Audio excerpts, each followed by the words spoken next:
Alright, let's dive into this because it's a transfer saga that's got everyone talking.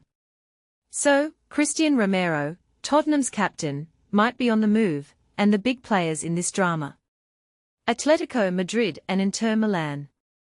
But here's the thing, this isn't just another transfer rumor. It's a story about ambition, financial strategy, and the delicate balance of squad dynamics.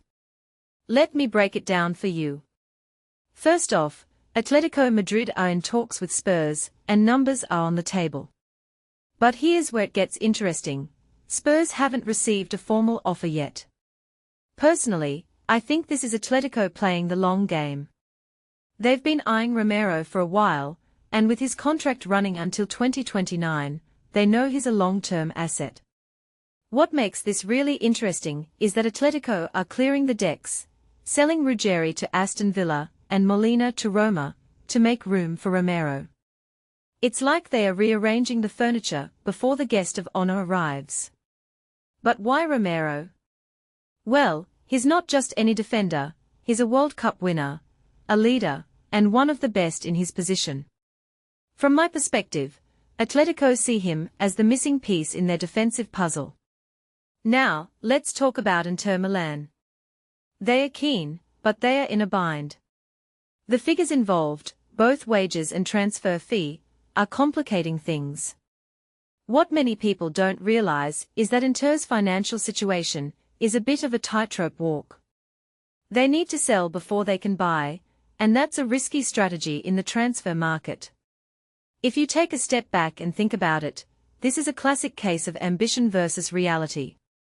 Inter want Romero, but can they afford him? And more importantly, can they afford not to sign him if they want to compete at the highest level?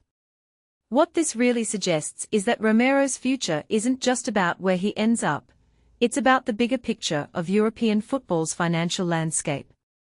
Clubs are juggling budgets, squad depth, and long-term goals. Take Tottenham, for example. They've signed Van Heck and Senesi, which means the centre-back department is pretty stacked.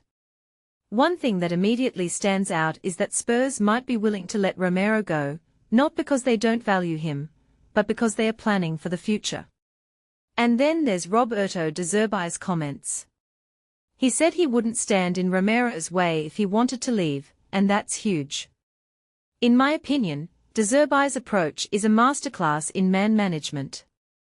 He respects his players' ambitions while keeping the team's interests in mind. A detail I find fascinating is how he framed it: help me to stay up, and then I help you to leave. It's a win-win mindset, and it speaks volumes about his leadership style.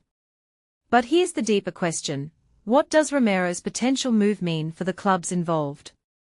For Atletico, it's a statement signing, a signal that they are serious about challenging for titles. For Inter, it's a missed opportunity that could haunt them. And for Spurs, it's a chance to reshape their squad while cashing in on a key asset.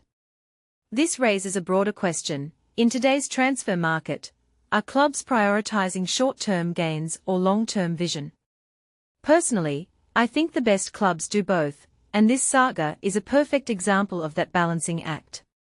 So, where does this leave us?